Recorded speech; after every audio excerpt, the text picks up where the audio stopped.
Hey everybody, Johnny from Hickory's Nest.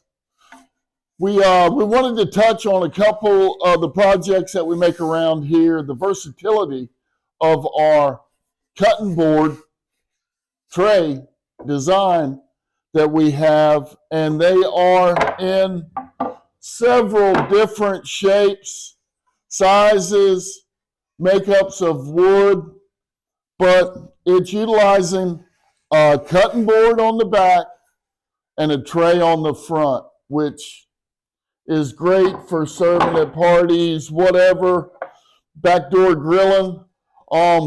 We do some in some shapes, actually interlaid, etched on the inside of here. I'll get a close-up of this, of the etching on the inside.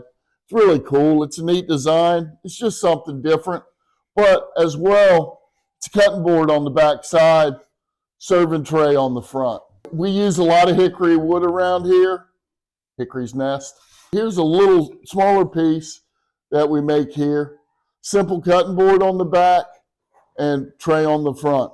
One of my favorite shapes. It's got multiple tray sections and a really nice flat cutting board side. So versatility, just wanted to share this today with everybody. I wanted to say thank you, and as always, bye for now.